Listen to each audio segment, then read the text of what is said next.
के शो में non custom paid गाड़ियों के खिलाफ कार्रवाई, 20 अरब रुपए रेवेन्यू मिलने का इम्कान। हुकूमत का गोल्ड माफिया के खिलाफ घेरा तंग, कीमत में यकमुश्त बड़ी कमी, एफबीआर और महकमा एक्साइज मुतहरिक। ताजरों और खरीदारों में गैर यकीनी सूरत हाल, कीमतों पर कयास आराइयां, स्मगलिंग, मुनाफाखोरों पर काबू पाने के लिए हुकूमत कोशां।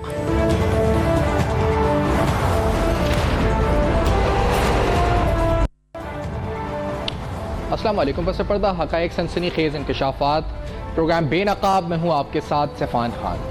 नाज़रीन, इससे पहले कि जो हम गाड़ियों के इंपोर्ट के ऊपर आए, इसकी डिटेल्स पे आए, जो हमने 2021 के नंबर्स देखे थे उसके मुताबिक 1.57 अरब डॉलर की गाड़ियाँ पाकिस्तान में इंपोर्ट हुई थी। मजमूई तौर पर सिर्फ माली साल 2022-23 में 6000 यूज्ड गाड़ियों की इंपोर्ट हुई थी। इस पर हमने देखा था कि जो ऑटो असेंबलर्स हैं उनकी तरफ से प्रेस कॉन्फ्रेंस भी हुई थी। उन्होंने ये कहा था कि इसकी वजह से जो लोकलाइजेशन है उस पर इम्पैक्ट पड़ रहा है। लेकिन आज के इस सूरत हाल में जब हर तरफ क्रैकडाउन, ज़ख़ीरा अंदोज, स्मगलर्स और ये माफिया, इस तरह के अल्फाज हम सुन रहे हैं, तो हमने ये भी सुना है कि गाड़ियों के हवाले से कुछ शोरूम्स को नोटिस भी हुए, कुछ कार्रवाइयां भी हुई। 22 के करीब शोरूम्स के बारे में बताया गया कि एफआईए की तरफ से उनको नोटिस हुए, और साथ साथ नॉन कस्टम पेड गाड़ियों के खिलाफ भी एक बड़े पैमाने पर पूरे मुल्क में कहा गया कि क्रैकडाउन स्टार्ट हो रहा है। इन गाड़ियों की तादाद है कितनी नॉन कस्टम, ये पहले आपके सामने बताते हैं आपको। अगर मैं इस प्रोग्राम से कबल आज मैं मुख्तलिफ जराए से मालाकंड में खास तौर पर जहां पर कहा जाता है कि नॉन कस्टम गाड़ियां हैं, वैसे तो आपका जो चमन बॉर्डर है इसके साथ भी एक बहुत बड़ी एक विंडो है जहां पर आपको ये तमाम मैन्युफैक्चरर्स मिलते हैं, तो तमाम जो सेलर्स मिलते हैं। और अगर आप बाआसानी इससे फेसबुक पर लिखें नॉन कस्टम पेड गाड़ी, तो इसमें आपको बहुत से फेक और कुछ जेन्युइन भी मिल जाएंगे जो आपको बताएंगे कि हाँ ये गाड़ी इतने की है, और वो मार्केट से बहुत कम कीमत के ऊपर नॉन कस्टम गाड़ियां आपको आपके घर पर डिलीवर करके दे देते हैं, घर पर डिलीवर करके देते हैं। और फिर उसके बाद उसमें कुछ रकम की लेन देन, एडवांस पेमेंट होती है, और उसके बाद आपके घर पर वो गाड़ी आ जाती है। और इस तरह ये नॉन कस्टम गाड़ियों का कारोबार खासतौर पे कराची में चमन के जरिए, फिर ओवरऑल मजमूई तौर पे मुल्क के अंदर चल रहा है।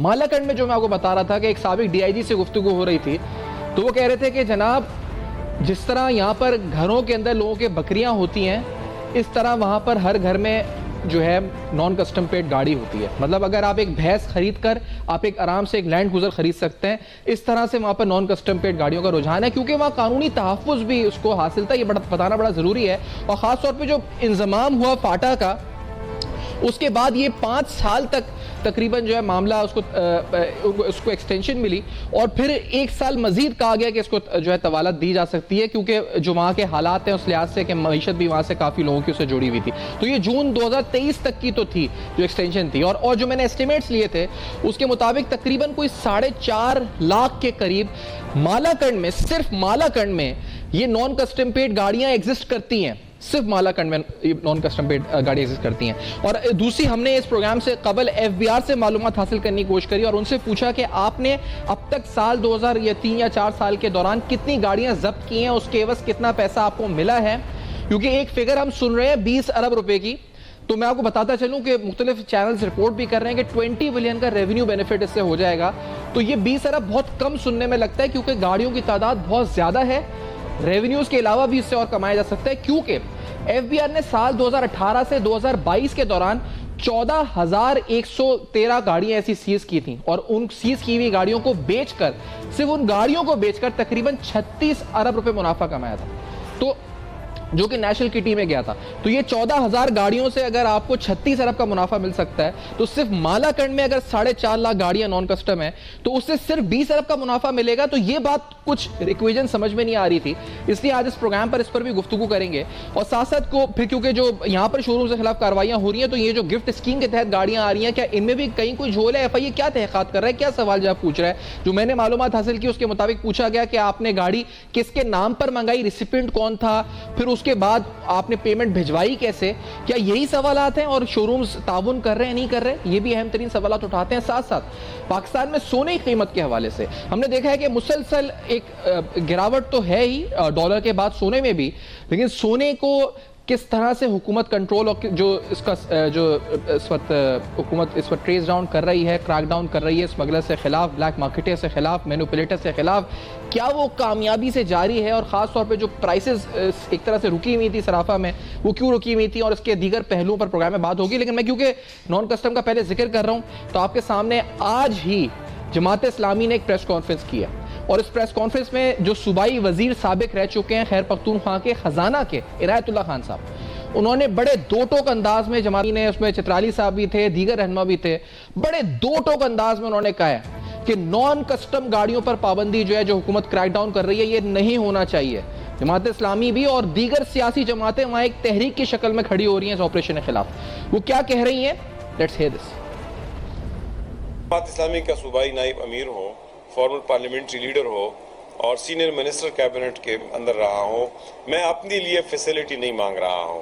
मैं आपको बताऊं, मेरे साथ कोई नॉन कस्टम पेड गाड़ी नहीं है। 2002 से मेरे पास कोई नॉन कस्टम पेड गाड़ी नहीं है। मेरे साथ बिल्कुल पाकिस्तान की बैंक से निकाली गई आज़ाद रीफ गाड़ी है। और मैं दूसरी बात भी बताता चला हूं कि मैं टैक्स पेयर हो, मैं मलाकंड डिवीजन से बिलोंग करता हो, लेकिन मैं फाइलर हो, क्योंकि मैं खुद इसका बेनिफिशियरी नहीं बनना चाहता। मैं गरीब लोगों के लिए ये डिमांड कर रहा हूं। ये डिमांड मैं अपने लिए नहीं कर रहा, ये मैं ना अपने फैमिली के लिए कर रहा हूं, मैं गरीब लोगों के लिए ये डिमांड कर रहा हूं, कमजोर लोगों के लिए डिमांड कर रहा हूं। अब माजरा कुछ ऐसा है कि ऐसे रहनुमा जो कि मेन स्ट्रीम में हैं और इस वक्त जमात इस्लामी जो कि मेन स्ट्रीम की एक जमात है और इसके अलावा दीगर अहम जमातें जो मालाकट से ताल्लुक़ रखती हैं, वो आवाज़ उठा रही है नॉन कस्टम गाड़ियों के खिलाफ ऑपरेशन के खिलाफ। तो इस आवाज़ के बाद क्या वाकई में इस ऑपरेशन में कोई रुकावट आ सकती है? और साथ साथ अहम तरीन सवाल यह कि कुछ दिन कबल एपेक्स कमेटी का इजलास हुआ है, अमन अमान की सूरत हाल का साथ साथ जायजा लेने के अलावा स्मगलिंग और खासतौर पर तोरखम बॉर्डर और फिर नॉन कस्टम पेड गाड़ियों के हवाले से हमारी आला क़यादत फैसला कर चुकी है। अब ऐसी सूरत हाल में जमात इस्लामी या दीगर जमातें अगर इसके आगे खड़ी होती हैं और उनके पास जो रीजंस हैं उसके लॉजिकल, जो वो कह रहे हैं कि इससे मईशत लोगों की तबाह होगी, क्या वो कॉस्ट एंड बेनिफिट एनालिसिस करने के बाद कि जो जिनकी मईशत तबाह होगी वो और दूसरी तरफ मुल्क का जो मजमूई तौर पे नेशनल किटी पे नुकसान होगा, वो क्या भारी, क्या कम है, क्या नुकसान, क्या फ़ायदा है, इन तमाम को देखकर शायद पॉलिसी डिसीजन लेना पड़ेगा। इस प्रोग्राम में मजीद गुफ्तगू करते हैं कि गाड़ियों के ऊपर क्या पहले से शुरुआत करते हैं, मामला चल रहे हैं। एचएम शहजाद एसोसिएशन के चेयरमैन साथ मौजूद हैं, अहमद चुनॉय साहब साथ मौजूद हैं, सीनियर तजज़ेहकार, और हारून चांद साहब सराफा बाजार के सदर हैं हमारे साथ कराची में मौजूद हैं। हारून चांद साहब, सर बहुत शुक्रिया आपने प्रोग्राम में ज्वाइन किया। पहले शहजाद साहब, सर क्या माजरा, पहले नॉन कस्टम से स्टार्ट करते हैं मेरे ख्याल से। ये जो मेरे जो मालाकंड से एस्टिमेट 4.5 लाख के लिए चमन के कुछ एस्टिमेट है आपके पास, किस तरह ये चल रहा है कारोबार नॉन कस्टम का? और अब तो सियासी जमातें कह रही है नहीं हो ये ऑपरेशन। शहजाद साहब देखिए, नॉन कस्टम पेड गाड़ियां हमारे मुल्क में क्यों आ रही हैं, इसको कभी हमने सोचा है? क्योंकि पाकिस्तान में असेंबल्ड होने वाली गाड़ी कुव्वत खरीद में नहीं है, और जो इंपोर्टेड गाड़ी टीआर पैकेज गिफ्ट के तहत आती है, उस पे जो ड्यूटी की शरह है वो कम से कम 100% और ऊपर तक 425% तक कस्टम ड्यूटीज हैं। क्या गवर्नमेंट अगर इन तमाम चीजों को चैनलाइज कर ले और एक नॉर्मल ड्यूटी कर दे, ताकि ये जो नॉन कस्टम पेड गाड़ियों की जो हर 2-3 साल के बाद एक एमएनएसपी आती है और गाड़ियां लीगल हो जाती हैं, तो ये क्यों हम करें? अगर ये बेहतर ना हो कि मुल्क में असेंबलिंग की जगह मैन्युफैक्चरिंग हो और कुव्वत खरीद में पाकिस्तानी अवाम के गाड़ी हो? अगर जब तक ये सारी चीजें नहीं होती तो कम से कम हुकूमत को चाहिए जो ये 425% तक जो कस्टम ड्यूटीज हैं, खुदारा उसको नीचे ले आइए। अच्छा, ताकि लीगल वे पे अच्छा सर, ये शहजाद साहब, मैं चाहूंगा कि आज शहजाद साहब मैं चाहूंगा कि हम पहले ये जो नॉन कस्टम क्यों आ रही है, जिसकी आपने वजूहत बताई, जो जायज तरीके से आ रही है, उसमें जैसे गिफ्ट स्कीम है, तो ये मुझे बताएं गिफ्ट स्कीम में कितनी ड्यूटी है एग्जैक्टली, क्योंकि जो नंबर्स क्या है, आप जो 400-450% कह रहे हैं, किस तरह ये कैलकुलेट हो रहा है ये नंबर जो गिफ्ट स्कीम के तहत है? इस वक्त जो 650 तो अप टू 1000 सीसी के अंदर जो है 1800 सीसी तक गाड़ियों की ड्यूटी जो है वो डॉलर में फिक्स है, और 1800 से ऊपर जो है वो परसेंटेज पे चली जाती है, जिसकी परसेंटेज में अगर हम कस्टम ड्यूटी, फिर उसके बाद सेल टैक्स, इनकम टैक्स, फिर उसके बाद आरडी, जो वेबसाइट पर है ये जब हम सारा मिला लेते हैं, ड्यूटी है वो 25% है, सेल्स टैक्स 15% है, फेडरल एक्साइज ड्यूटी 10% है, और जो वैसे इसका प्रोसीजर है, और उस प्रोसीजर में तो ये भी है कि गिफ्ट स्कीम के तहत जो डोनर होगा वो जो भेजेगा रेसिपिएंट को, वो 1 महीने के अंदर रेसिपिएंट के नाम गाड़ी हो जानी चाहिए, डोनर को एनओसी मिलना चाहिए, तमाम कानूनी पहलू हैं, उनके बाद वो गाड़ी गिफ्ट स्कीम में आती है। तो फिर एफआईए तहकीकात क्या कर रहा है शोरूम की, क्योंकि ये आप लोग गिफ्ट स्कीम के तहत मंगाते हैं गाड़ियां, क्या होता है ये 22 शोरूम से नोटिस हो गए, क्यों हुए ये? जी, ये जो कुछ भी हो रहा है ना जी, वो एक सोची सची स्कीम के तहत हो रहा है। और ये जो लोकल असेंबली माफिया हमारा जो है ना, वो इतना स्ट्रांग है कि पिछले दिनों पहले उन्होंने कोशिश की, आज से 15 दिन पहले, कि आरडी दोबारा नाफिज कर दी जाए, और वजीर तिजारत के पास वो गए भी इस्लामाबाद, और हमें भी ऑन बोर्ड लिया गया। जब हमने सारे हकाइक हुकूमत को बताए तो वो आरडी नहीं लग सकी। अब उन्होंने ये चैनल एक खोल दिया है कि क्योंकि ये कार डीलर हुंडी और हवाले के जरिए जो है वो गाड़ियां मंगाते हैं, तो जो सरासर गलत बात है। आप प्रैक्टिकल ये है ही नहीं। आप कैसे पेमेंट भेजते हैं शाह साहब, ये मुझे बताएं, क्योंकि फिर एफआईए तो ये कह रहा है कि हमने 4 शोरूम डीलर्स को बोला कि आप हमें बताएं कि आप कैसे पैसे भेजते हैं और किसके नाम पे मंगाते हैं, हमें कोई जवाब नहीं मिला, जिसके बाद हमने कार्रवाई करी और फिर हमने ओवरऑल 22 को नोटिस भेजा। तो फिर अगर ये मामला इतना सादा है तो ताउन क्यों नहीं कर रहे एफआईए के साथ शोरूम ओनर्स जो है? देखिए मैं आपको बताऊं, बहुत मामला ये सीधा और सादा है। ये टीआर बैगेज गिफ्ट के तहत जो गाड़ियां आती हैं, ये गवर्नमेंट ऑफ पाकिस्तान की स्कीम है, ना कि सफान आपने या मैंने बनाई है, और ये बहुत शफाफ है। जो समंदर पार पाकिस्तानी गाड़ी भेजता है वो डॉलर ड्यूटी भी खुद अपने अकाउंट से भेजता है, और अपने ब्लड रिलेशन के अकाउंट में पैसा आता है। उसके बाद इनकैशमेंट सर्टिफिकेट वो बैंक इश्यू करता है। उसके बाद कस्टम जो है गवर्नमेंट ऑफ पाकिस्तान का इदारा है, एफबीआर खुद गवर्नमेंट ऑफ पाकिस्तान है, वो गाड़ियां ऐसे ही नहीं क्लियर करती। अगर इसके अंदर हुंडी हवाला हो तो ये कस्टम क्यों गाड़ियां क्लियर कर रही है? सही। ये एक बहुत शाह साहब, इसका मतलब ये 6000 गाड़ियां आई हैं माली साल 2023 में, और अगर ये जो रिकॉर्ड आपसे मांगा गया है वो 2021 से मांगा गया है, जनवरी 2021 से, तो इसका मतलब ये सारा तो रिकॉर्ड होगा शोरूमों के पास। 2021 भी ज्यादा दूर नहीं है, तो ये खालिद बिन वलीद रोड, क्लिफ्टन, तारिक रोड, जितने शोरूम्स हैं ये सब दे रहे हैं सारा डेटा एफआईए को, अगर ये सब कुछ है आप लोगों के पास लेजिटिमेट। देखिए जी, बिल्कुल हम सारी तैयारियां हमने की हैं, इसमें हमने कानूनी मुशावरत भी की है, हमने अपना वकला का पैनल भी रखा है, इसके अलावा एफआईए के लोगों के साथ हम ताउन भी कर रहे हैं। देखिए ये मैं आपको एक बात बता दूं, ये 2018-19 में सफान आपने और मैंने बहुत सारे प्रोग्राम किए हैं, 82,000 गाड़ियां आई थी, और उस वक्त ड्यूटी हम भरते थे पाकिस्तानी रुपीस में। अब डॉलर ड्यूटी की वजह से आप खुद कह रहे हैं कि 2022-23 में 6,500 गाड़ियां आई, वॉल्यूम बहुत ज्यादा नीचे आ गया है। अब देखें, अब ये वो टाइम नहीं है कि वो आज से 20 साल वाला पहले वाला कि जो कुछ भी हो जाता था। आज देखें आईटी का दौर है, और इस दौर के अंदर कोई चीज छुप नहीं सकती। ये सिर्फ और सिर्फ ये लोकल बताए शाह साहब, ये 22 ही थे ये जो शोरूम ओनर्स थे। अच्छा, दूसरी बात ये भी बताए फिर ये क्यों एफआईए ने कहा कि ताउन नहीं कर रहे थे? सब कुछ था, और रिकॉर्ड भी था, डिटेल्स भी थी, कागजात भी थे, डॉक्यूमेंटेशन भी थी, देखें तो फिर मसला क्या था? जो देखें, जो तरीकेकार अपनाया गया है ना, वो बड़ा गंभीर है। मतलब आप एक शोरूम पे जा रहे हैं और वो फिर टीवी पे भी नशर हो रहा है, और बहुत सारी अखबारों में भी आ रहा है। तो भाई ये जितने भी कार डीलर थे ये मुझ पे वतन है, और ये सारे टैक्स पेयर हैं। पाकिस्तान में कोई कार डीलर जो है वो नॉन फाइलर नहीं है, सारे फाइलर हैं। तो जो तरीकेकार अपनाया गया है उससे हमें जो है वो ये हमें शिकवा भी है। और देखें हमारे ये तो हुआ है शाह साहब, ये तो हुआ है हमारे कि आप इस बात से तो आप ये होंगे इस पर मुत्तफिक कि यहाँ पर महंगाई की वजह से बहुत से लोगों ने पैसा डॉलर में डाला, बहुत से लोगों ने पैसा सोने में डाला, बहुत से लोगों ने पैसा प्लॉटों में डाला, लेकिन पिछले कुछ साल में अरसे में हमने देखा कि बहुत बड़ी तादाद में लोगों ने पैसा गाड़ियों में डाला है। आप मुत्तफिक होंगे इस बात से, आप गाड़ियों काम करते हैं। तो सर ये जो इसमें कितना पैसा वाइट था, कितना पैसा ब्लैक था, खासतौर पे यूज गाड़ियों में, कोई अकाउंट फॉर है या नहीं है शहजाद साहब? नहीं है, तभी तो एफआईए तहकीकात कर रहा है कि कितना पैसा गया इसमें। वो आपने नहीं किया, मैं कह रहा हूं जिसने भी ब्लैक मनी डाला है उसमें गाड़ियों में इन्फ्लेशन के अगेंस्ट हेज करने के लिए। जी 2022-2023 में आप भी फिगर दे रहे हैं, मैं भी फिगर बता रहा हूँ, 6,500 गाड़ियां आई हैं, तो कितनी बड़ी रकम होगी ये? इधर साहब अंदाजा लगाएं। कहाँ 80-82 हजार गाड़ियां आती थी, कहाँ 6-6.5 हजार गाड़ियां आई हैं। देखें, ये सारे का सारा मामला, ये लोकल असेंबलर, हम उस तरफ जा नहीं रहे, क्योंकि अभी आप एचएम शहजाद साहब की आवाज जी, टीआर पैकेज गिफ्ट के तहत ये बंद हो जाए किसी भी तरीके से। सही। लेकिन भाई बात यह है कि ये जो लोकल असेंबलर गाड़ियां, जो असेंबलर है वो सीकेडी एसकेडी इंपोर्ट करता है, वो किस तरह करता है? वो आपका करोड़ों डॉलर। सर आपने ये नॉन कस्टम के लिए जो आपने सोल्यूशन दिया, मैं चाहूंगा अहमद चौनोई साहब मैं आपसे पूछ सकूं, क्योंकि ये ऑपरेशन चल रहा है और नॉन कस्टम पे मैंने अभी एक जमात इस्लामी के रहनुमा का मौक़िफ़ भी सुनाया, जो आज प्रेस कॉन्फ्रेंस उन्होंने की है बाकायदा खैर पख्तूनख्वा में। वो कह रहे हैं कि आप ये ऑपरेशन बंद कर दें, नॉन कस्टम पे लोगों की मईशत इससे मुतासिर होगी। मालाकंड के अपने लोग बता रहे हैं कि वहां पर बकरियां जितनी घरों में होती हैं, इतनी गाड़ियां लोग अपने पास रखते हैं नॉन कस्टम, इस तरह में गाड़ियां हैं। फिर एचएम शहजाद साहब कह रहे हैं कि ड्यूटी ज्यादा है इसलिए नॉन कस्टम बढ़ रही है।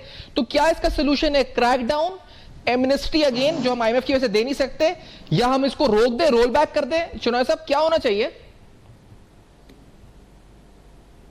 बिस्मिल्लाहिर्रहमानिर्रहीम, आपका बहुत बहुत शुक्रिया। देखिए, ये मैटर जो आज से नहीं है, मैं समझता हूँ कि नॉन कस्टम पेड जो गाड़ियाँ आती हैं और जो कोयटा चमन बॉर्डर से आती हैं, पाक अफगान बॉर्डर से भी आती हैं और बहुत सारी जगहों से जो है वो आती हैं, उसमें मेरा अपना अंदाज़ा ये है, क्योंकि हमें इसकी बाकायदा रिपोर्ट मिलती रहती थी कि ये वो गाड़ियाँ हैं जो यूरोप से और यूके से स्मगल होकर लाई जाती हैं और वो चोरी की गाड़ियाँ होती हैं वहाँ पर। और इसमें बेतहाशा गाड़ियाँ ऐसी हैं जो चोरी की होती हैं, कुछ जेन्युइन गाड़ियां भी खरीद के लाते होंगे, मैं उससे डिनाई नहीं करता, लेकिन बात यह है कि आप पाकिस्तानी कवानीन को डिफाई कर रहे हैं। आप पाकिस्तान के जो लॉज बने हुए हैं ड्यूटीज के, वो किसी और जगह के लिए कुछ है, कराची के लिए कुछ और है, लाहौर के लिए कुछ और है, यह हो नहीं सकता। अगर ड्यूटी है तो सबके लिए यूनिफॉर्म ड्यूटी है, पूरे पाकिस्तान के लिए यूनिफॉर्म ड्यूटी है। जहां तक ये सेकेंड हैंड गाड़ियों की रेगुलर इंपोर्ट का मामला है जो टीआर पे आती है, और उन टीआर पे अभी शहजाद भाई ने बताया कि जी बाकायदा जो है वो डॉलर में जो है जिस ड्यूटी की पेमेंट जो है वो इंतजाम किया जाता है। देखिए, बात यह है कि इस चीज को और इस पॉइंट को समझना चाहिए कि जो भी गाड़ी टीआर पे मंगवा रहा है वो फ्री ऑफ कॉस्ट तो मंगवा रहा है कि उसकी पेमेंट हो चुकी होती है वहां पे, और यहाँ पे जो है वो उसके अकाउंट में डॉलर जमा होते हैं। तो जाहिर है, देखें, ये सिस्टम ये बना हुआ है कि डॉलर में ड्यूटी देनी है तो डॉलर तो उन्होंने खरीद कर डालने हैं, इसमें कोई दो राय नहीं है। इस प्रोसीजर को कुछ और कर दें, इसको इस बिना पे कि जो ये पिछले कहाँ से डॉलर लाए, कैसे लाए, विक्टिमाइज करना मैं समझता हूँ कि वो जायज नहीं है। नया जो भी प्रोसीजर बने वो इस तरह फुल प्रूफ बने कि जेन्युइन डॉलर्स जो है वो रेमिट हुए हों बैंक के थ्रू और आए हुए हों, उसको जो है वो हम यकीनी बना सकते हैं। पिछले तमाम चीजों को कि जहां 80-82 हजार गाड़ियां इंपोर्ट होती थी या जहां 6,000 गाड़ियां इंपोर्ट होती हैं, और उसमें जो है वो आप सबको विक्टिमाइज कर दे, मैं समझता हूं किसी तरह लेकिन अहमद चौनोई साहब ये बताएं कि ये सर नॉन कस्टम वाली बात जो आप कह रहे हैं, तो आप ये कह रहे हैं कि नॉन कस्टम के ऊपर आप कोई किसी किस्म की भी रिलैक्सेशन नहीं होनी चाहिए, लीनियंसी नहीं होनी चाहिए, रियासत को आप बिल्कुल इसका कलाकमा करना चाहिए नॉन कस्टम का, वो चाहे चमन में हो रहा है या जहां मालाकंड में हो रहा है, जस्टिस के थ्रू हो रहा है। वो एक कानून होना चाहिए नंबर 1, और नंबर 2 ये नॉन कस्टम ड्यूटी पेड जो गाड़ियां होती हैं, ये चोरी की गाड़ियां होती है ज्यादातर। अच्छा। हमारे पास रिकॉर्ड मौजूद है, हमारे पास कस्टम के जो है आप सीपीएलसी में बाहर से एम्बेसीज के लेटर्स भी आए हुए हैं, आप सीपीएलसी में थे, ये गाड़ियां जो है वो वहां से चोरी होकर, हाँ, वो इस्तेमाल जो है वो यहीं पर होती थी। पहले तो इस्तेमाल होती है जो पाकिस्तान के ट्राइबल एरियाज हैं या नॉर्दर्न एरियाज हैं, और आहिस्ता आहिस्ता वो टिकल डाउन होकर कराची तक गाड़ियां आती थी। तो हमने अब इस जो स्मगलिंग की गाड़ियां हैं, जो चोरी की गाड़ियां हैं, जाहिर कोई मुल्क भी जो है वो उसको चलने नहीं दे सकता, ये निज़ाम कहीं भी नहीं चल सकता, और उसको कहीं ना कहीं आपने ब्रेक मारना है। तो आज जब आप सारी चीजों को ठीक करने की बात कर रहे हैं, आप स्मगलिंग को बंद करने की बात कर रहे हैं, आप जो है वो डॉलराइजेशन को बंद करने की बात कर रहे हैं, तो फिर इस उमूर पे भी तवज्जो देने की जरूरत है। और मैं समझता हूँ कि ये तमाम स्टेक होल्डर्स, चाहे वो कार डीलर्स हों, चाहे इस किस्म के इंपोर्टर्स हों, चाहे वो और लोग हों, उनको बिठाकर उन स्टेक होल्डर से एक लागत तय करके और ये इंश्योर करके कि आइंदा ये चीज ना हो, उसमें मैं समझता हूँ बातचीत करने की जरूरत है। नहीं, लेकिन इतना आसान है सर ये बातचीत से, और ये आपको लगता है कि सिर्फ स्टेक होल्डर्स को बिठाने से हम इतनी बड़ी जो जड़ है जो सालों से चल रही है स्मगलिंग की गाड़ियों के हवाले से नॉन कस्टम, ये खत्म हो जाएगी? और खासतौर पे मईशत, जिस तरह आपने अभी सुना, मैंने जो आपको सुनाया था कि जमात इस्लामी वो कह रहे हैं कि लोगों का रोजगार जुड़ा हुआ है और बड़े पैमाने पर जुड़ा हुआ है कि इस कई लाख शोरूम्स हैं और 100 किस्म की गाड़ियां वहां पे मौजूद हैं, तो वहां एक तहरीक, जो वहां के लोगों से बात हुई, तहरीक शुरू हो सकती है और इलेक्शन सर पर है 2 महीने बाद। तो क्या आपको लगता है मुमकिन भी है रियासत के लिए से आगे बढ़े इस मामले को लेकर?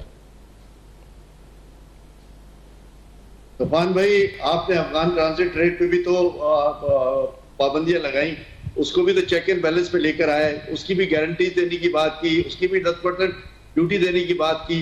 तो जब आप इतनी बड़ी इंपोर्ट को जो है वो इस तरह जनरलाइज कर सकते हो, तो फिर इसको क्यों नहीं कर सकते? तो ये तो कोई बात नहीं हुई। स्टेट अपनी जगह पर मौजूद है, स्टेट की रेट जो है वो कायम होनी है।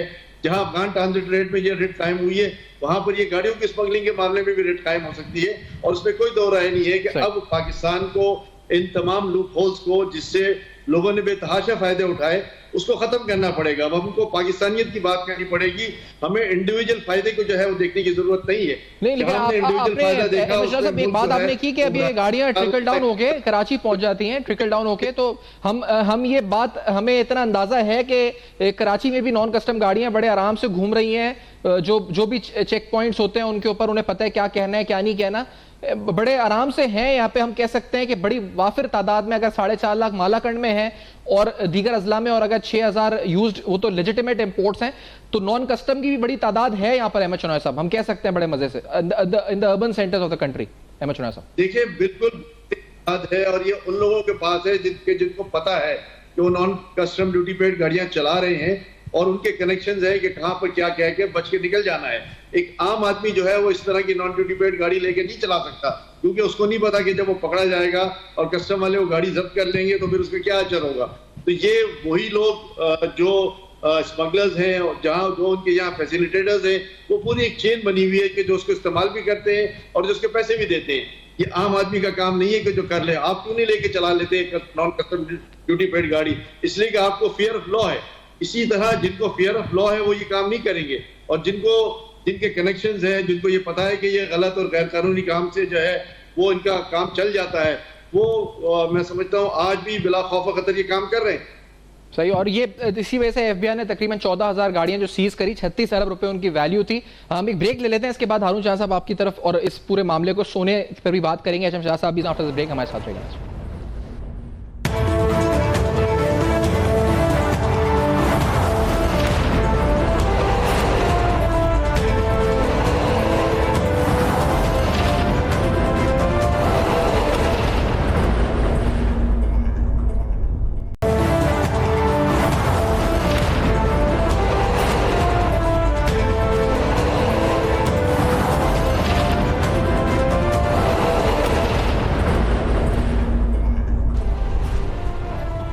Welcome back. आप देख रहे हैं बेनकाब। आज बेनकाब में गाड़ियों पर क्रैकडाउन, शोरूम्स पर क्रैकडाउन, तहक़ीक़ात, नॉन कस्टम गाड़ियां बिलखुसूस जिनके खिलाफ क्रैकडाउन जो है इस पर जिसका आगाज़ हो रहा है, और इस पर पॉलिटिकल रिजेंटमेंट हमने देखा है कि सियासी जमातों की तरफ से मौक़िफ़, ख़ासतौर पर मालाकंड डिवीज़न के हवाले से खैर पख्तूनख्वा और जो अजला हैं जिनका इंतज़ाम हुआ है उस हवाले से कुछ तनकीद भी आई है इस पॉलिसी पर। इससे कबल हमने देखा था 2012 में पाकिस्तान पीपल्स पार्टी की तरफ से जब उनकी हुकूमत थी, एक एमनेस्टी स्कीम अनाउंस हुई थी। इस एमनेस्टी स्कीम का बताना इसलिए ज़रूरी है कि जहाँ FBI ने 2018 से 2022 के दौरान तकरीबन 14,000 गाड़ियाँ सीज करके 36 अरब रुपये कौमी खजाने में जमा कराए, वहीं साल 2012 में ये 70,000 गाड़ियां एमनेस्टी स्कीम के तहत, जो अब हम नहीं कर सकते क्योंकि IMF की पाबंदी है, इन गाड़ियों को रेगुलराइज कराया गया था। तो अभी भी एक ऑप्शन है अगर IMF को मनाया जाए कि हम इनको रेगुलराइज कर सकें। लेकिन हमने देखा यह कि गवर्नमेंट के पास अब ये जो ऑप्शन है with the new IMF deal and agreement, बहुत कम स्कोप है कि हम किसी एमनेस्टी की तरफ जा सकें। तो इस सूरत हाल में दो रास्ते हैं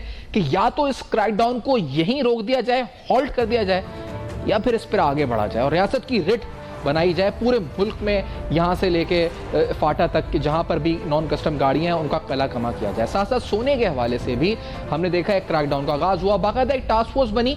सोने के रेट नहीं आ रहे सराफा से, रेट क्यों नहीं आ रहे, रेट कब आएंगे और क्या इनमें मजीद कमी मुतवक्का है? हारून चांद साहब, सराफा बाजार एसोसिएशन सदर हैं, प्रोग्राम में साथ मौजूद हैं। चांद साहब, बहुत बहुत शुक्रिया आपने वक्त दिया मुझे। सोने के रेट आ क्यों नहीं रहे? जब से क्रैकडाउन का आगाज हुआ रुक क्यों गया मामला, मुंजमद क्यों हो गया सारा मामला, क्या हुआ? असल में हमारे 5-6 आदमी जो सोने के ब्रोकर थे उनको उठा लिया था कानून ऑफिस करवा रहे इदारों ने जी। वो हमें जुम्मे वाले दिन 2:30 बजे उन्होंने बुलाया हसास इदारों ने और बड़ी हाई मीटिंग हुई।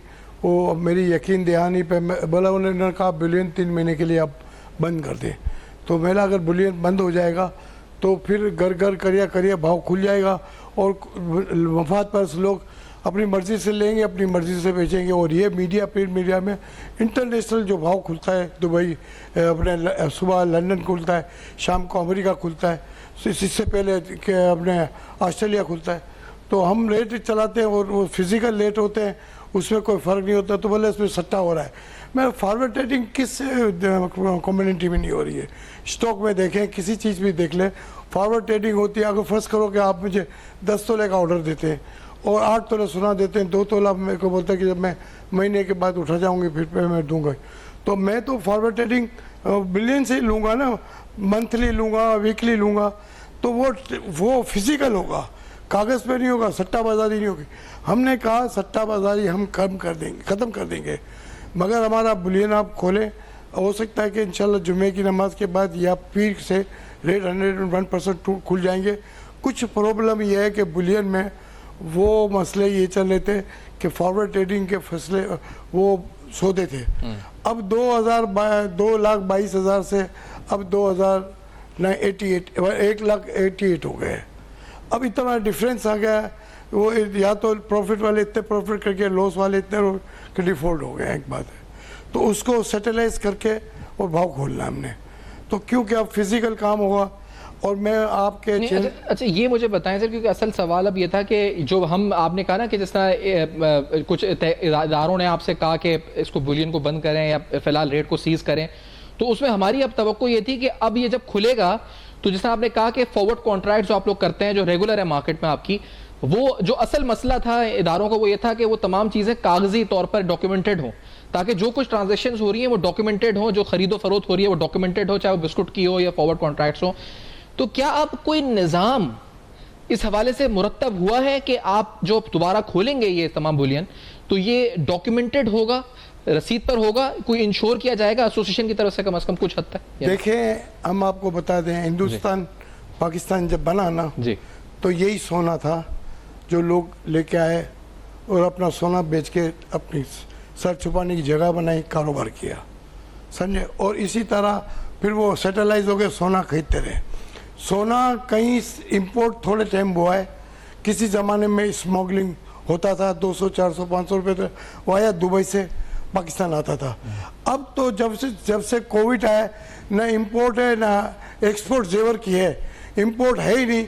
और पूरे एशिया में आपके चैनल के थ्रू मैं कहूँगा कि आप दुबई जाते हो, इस वक्त पाकिस्तान सबसे सस्ता शहर है देने के लिए सोना, क्यों वो तो खरीदी नहीं है। इंटरनेशनल मार्केट से सोना इधर कम बिक रहा है क्योंकि यहाँ परचेजिंग पावर नहीं है। और जो सोना हमारा जो पुराना रिसाइकल होता है वो उसी को टीटी बार बना के हम लोकल, किसी ज़माने पीस बोलते थे, वो पास आए। अब वो दुबई का नहीं है, लोकल है। लोकल है, केबी का पीस बनता है या ARY का पीस होता है, वो लोकल है।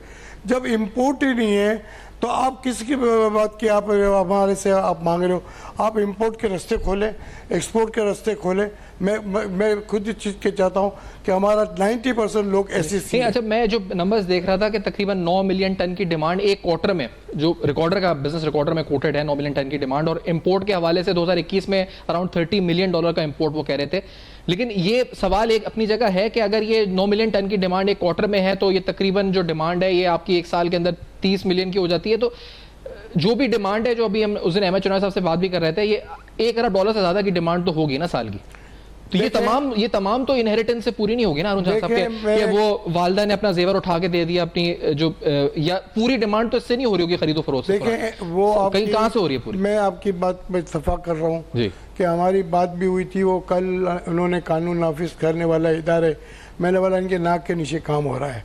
एक तो आप बॉर्डर अपने कोयटा से ईरान का बंद कर दें, और ये वो अपने मतलब स्मगलिंग हो रही है ना हारून साहब? देखिए वो देखो क्या होती है, देखो मैं वो बताऊं। जहां से भी डिमांड पूरी होती है। मैं आपको बताऊं, अच्छा वो तो चले, मसला मैं नहीं कह रहा कि वो आपका काम नहीं, वो उनका काम है कि वो रोकें उसको जो इतना है, वो आप तो नहीं जा सकते रोक सकते, लेकिन मुझे ये बताएं कम से कम मैं जो आपसे कह रहा हूं कि हम ये कर सकते हैं कि जो ये जो आपकी खरीदो फरोख्त है, चाहे वो लोकल हो रही है, ये नहीं कह रहा कि इंपोर्ट हो रही है, उसको डॉक्यूमेंट करें, रसीद दें कि जी जो भी सोने की खरीदारी और खरीदो फरोख्त हो रही है या फॉरवर्ड कॉन्ट्रैक्ट्स हो रहे हैं वो डॉक्यूमेंटेड हो जाए ताकि वो नेट में आ जाए एफबीआर के, या कम से कम उस पर नजर हो कानून नाफिज करने वाले वो करें। बिल्कुल हम डॉक्यूमेंट्स है, 90% एसईसी है, 300 स्क्वायर फीट को कम लोगों को सेल टैक्स से मुस्तस्ना करा दिया, 300 से ज़्यादा जो जिसकी मॉल में दुकान है, क्रेडिट कार्ड मशीन है, जिसका इलेक्ट्रिक का बिल ज़्यादा है, वो पीओस में है, वो हर महीने वो रिटर्न दाखिल करता है। मतलब आसान अल्फाज में बोलूं, सोने का बिस्कुट को खरीदने जाए तो उसको रसीद मिलती है?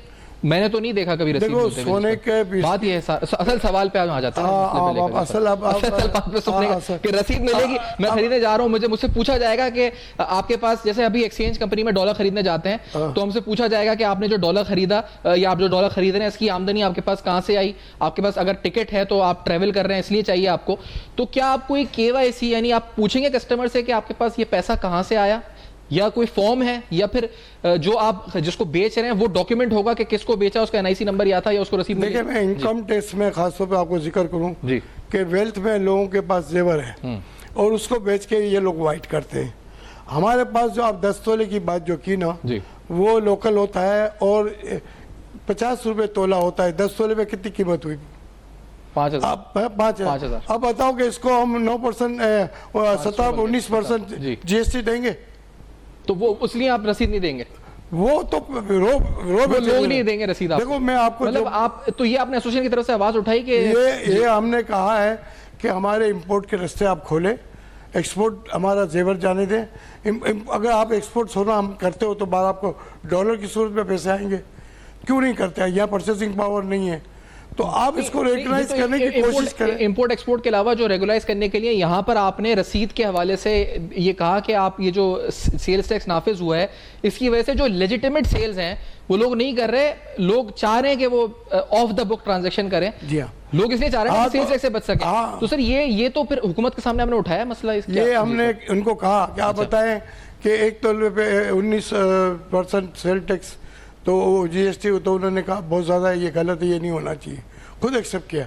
तो मेरा भाई ये ट्रेड, तमाम ट्रेड की झाड़ू अंदर से बाहर आती है, ज्वेलर्स की झाड़ू बाहर से अंदर आती है, ये मुनफरद ट्रेड है, हर आदमी इसको बना नहीं सकता है। जिसने सोना हाथ में कसौटी निकली हो उसको क्या हमसे बैठ के बात करें, वो हम हुकूमत को रेवेन्यू भी देंगे और ये जो मादनियात निकल रहा है नहीं, लेकिन आपकी एसोसिएशन में कितने लोग होंगे जो फिर इस पे अमल दरामद करेंगे? कोई भी नहीं करेगा। अगर सेल्स टैक्स जो आगे आदमी आएगा वो कहेगा 17% सेल्स टैक्स है, मैं नहीं खरीद रहा, मुझे आप नहीं, प्योर गोल्ड पे सेल टैक्स नहीं होता, सेल्स टैक्स नहीं है। बिस्कुट पे नहीं होगा क्योंकि इंपोर्ट नहीं है आपका। तो असल तो पैसा उसी में, फिर बिस्कुट में लोग जो डालते हैं ब्लैक मनी वो बिस्कुट में डालेंगे। आप अगर इसको रोकेंगे तो ये पैसा तो कहीं ना कहीं जहाँ भाव होगा वो डालेंगे। हाँ सर वो तो है, लेकिन उसको आप देखो वो गाड़ियों में भी जा रहा है, वो डॉलर में भी जा रहा है, वो इधर भी जा रहा है, तो उसी को तो रोकना है असल मसला। देखो हम आपको हुकूमत को हम साथ देने के, हाफिज साहब चीफ ऑफ आर्मी स्टाफ जो इकदाम उठा रहा है, इसको 2-3 महीने का टाइम है, हम वॉलंटियर तौर से हम कुर्बानी देने को तैयार है,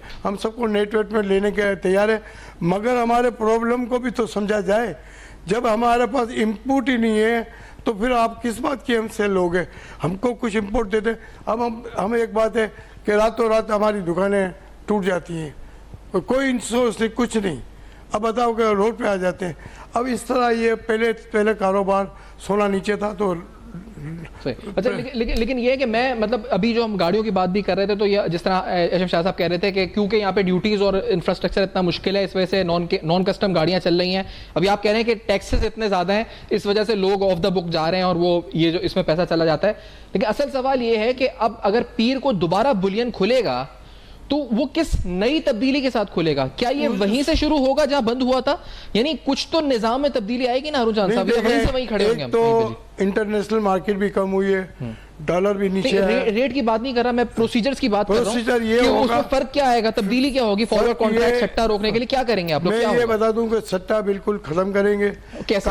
देखिए फिजिकल सोने का लेना है, फिजिकल देना है। वो कर दिया, एक शर्त ये लगा दिया। कागज का जो वायदे के जो कागज के हैं वो काम नहीं होगा। अच्छा, जो करोड़ रुपए नुकसान और नफा होता है कागज के ऊपर वो नहीं होगा। फिजिकल जिसकी ताकत है फिजिकल माल उठाए रखे, कोई हम मना नहीं करते, नहीं ताकत है बेचे, मगर सट्टा नहीं होगा। फिजिकल काम होगा, रेडी उठाओ रेडी लो, सही।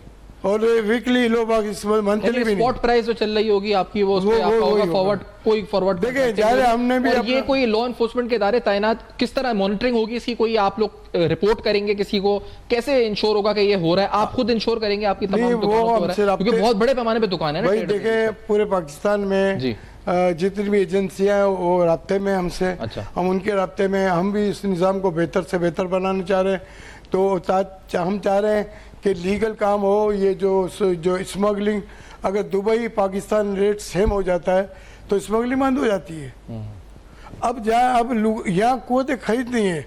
आज भी 1,88,000 में लगाओ तो 15-16 हज़ार रुपये कम है, फिर बैक टू पवेलियन।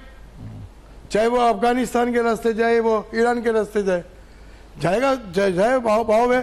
स्मगलर तो काम करता है। सही, लेकिन अभी ये सवाल आप ये कह रहे हैं कि अब जो पीर से खुलेगा तो उसमें सट्टे का नहीं होगा, क्योंकि अब आप रेडी ट्रेड करेंगे, रेडी स्पॉट प्राइस पे होगा, फॉरवर्ड कॉन्ट्रैक्ट नहीं होगा। जो आए फिजिकल पे परचेज करे और फिजिकल पे लेकर जाए।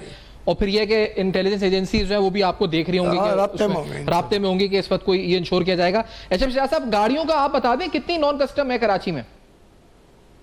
देखें सफान, अब वो टाइम नहीं रहा।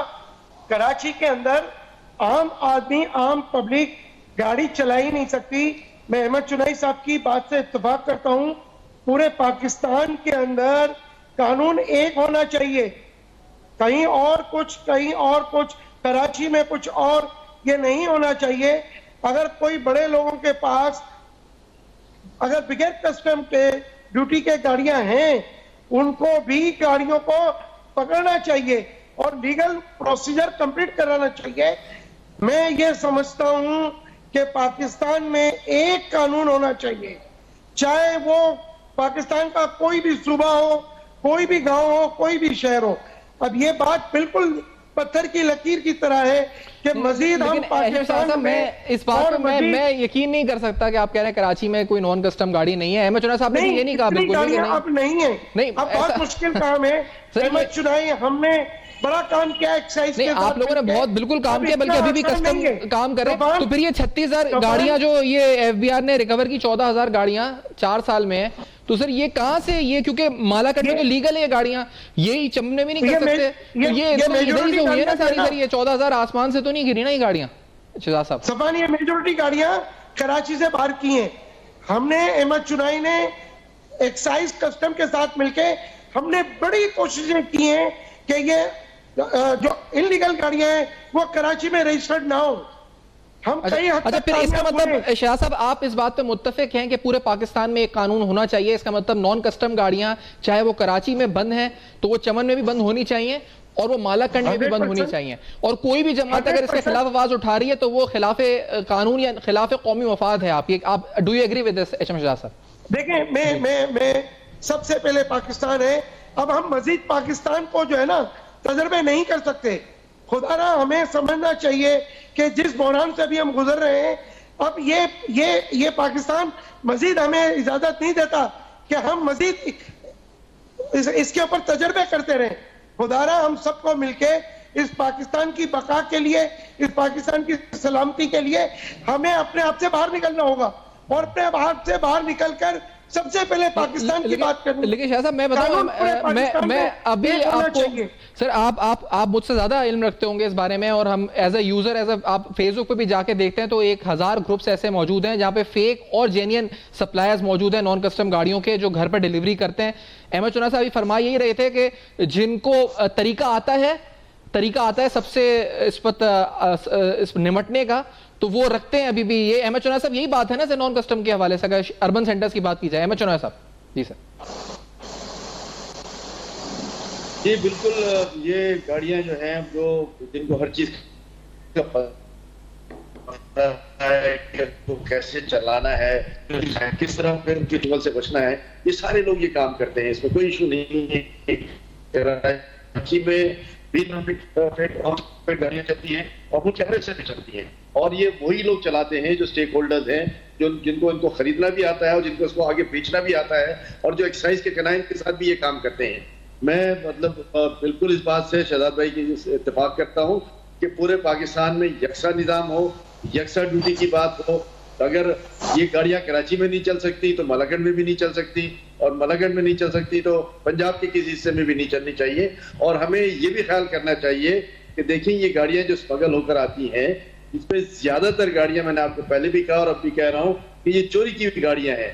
आपको ये पता है कि यूके में जो गाड़ियां चोरी हुई है उसका हाईएस्ट नंबर पाकिस्तान में आया है, और वो डायरेक्टली पाकिस्तान में नहीं आता, वो कहीं फ्रांस निकल गया, कहीं पोर्चुगल निकल गया, और कहीं किसी भी बोट से या समुद्री रास्ते से किसी तरीके से पाकिस्तान आ जाते हैं। और पाकिस्तान आने के बाद पहले तो उसकी भी है, फिर पाकिस्तान गाड़ियां मिलती हैं लोगों को, लोग गाड़ियां चलाते हैं। ठीक है, अच्छा, और ये इसके बाद किसी उसमें स्टेज पे पकड़े जाते हैं, तो फिर वो और इसमें एचएम शाह साहब एक चीज और भी होती है एचएम शाह साहब के, नॉन कस्टम गाड़ियां खरीद कर दूसरी गाड़ी के ऊपर उसका फ्रेम या उसके पार्ट्स चढ़ा दिए जाते हैं, ये भी आप इनमें रखते होंगे। और इस तरीके से तो बहुत से लोग बच भी जाते हैं शायद कानून के नेट से, क्योंकि उसमें मुख्तलिफ पार्ट्स आते हैं, गाड़ी पूरी नहीं आती। गाड़ी का इंजन जो कि आसानी से फिर चढ़ जाता है अगर चोरी की नहीं है, गाड़ी का फ्रेम अगर बड़ी गाड़ी है प्राडो या लैंड क्रूजर तो उसका पूरा फ्रेम तब्दील हो जाता है नॉन कस्टम से, और वो नॉन कस्टम गाड़ी आपको 30-40 लाख की मिल जाती है। और फिर पुराने ढांचे गाड़ी लेकर लोग उसको चढ़ा के, ये काम कराची में अगर आप किसी मैकेनिक को दें, बहुत से बैठे होते हैं जिनको आप दें तो वो 5 लाख 6 लाख ऊपर रखकर कोयटा से कर आ जाते हैं। शाह साहब, तो ये मामला भी तो चल रहा है, ये इस तरह भी तो बहुत सी गाड़ियां नॉन कस्टम घूम रही हैं इस शहर में। एचएम शाह साहब, सफान देखें, ये बहुत माइनर सी चीजें की बात आप कर रहे हैं, जहां बल्क काम हो रहा है उस तरफ फोकस नहीं कर रहे। ये जो आप बात कर रहे हैं ये पाकिस्तान में कितने % लोग करते होंगे, असल बात क्या है उसको फोकस करने की जरूरत है। देखें 5 साल 7 साल 8 साल पुरानी गाड़ियां जापान में कौड़ियों के दाम है, कौड़ियों के दाम।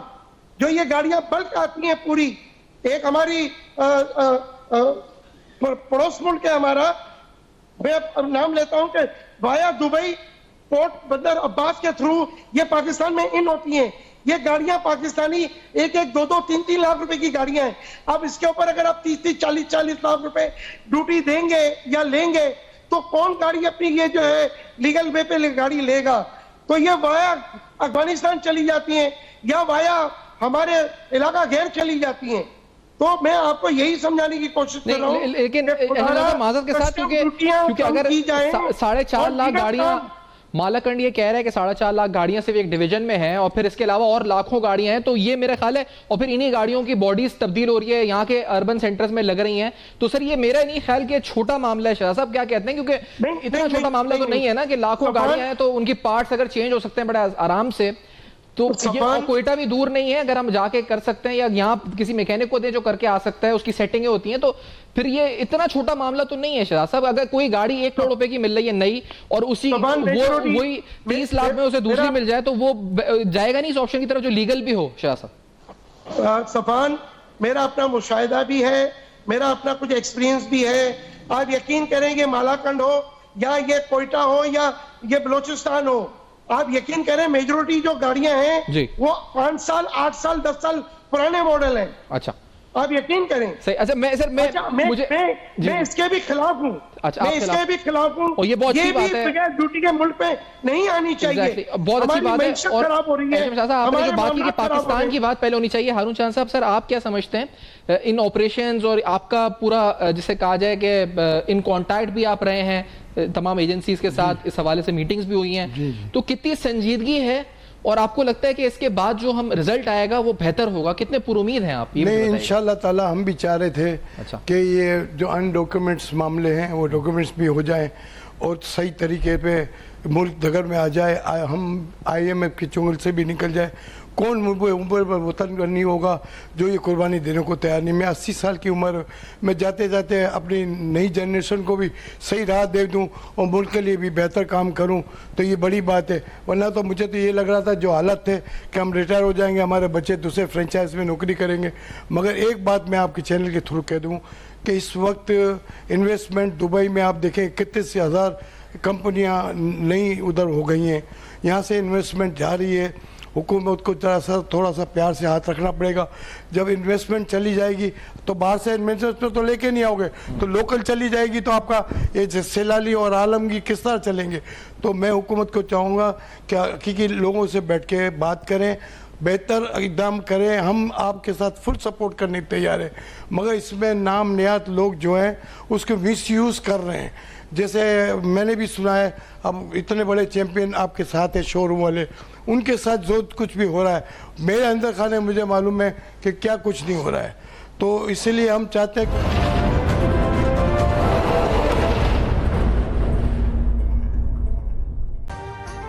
अभी सब्सक्राइब करें ताकि कोई खबर रह न जाए।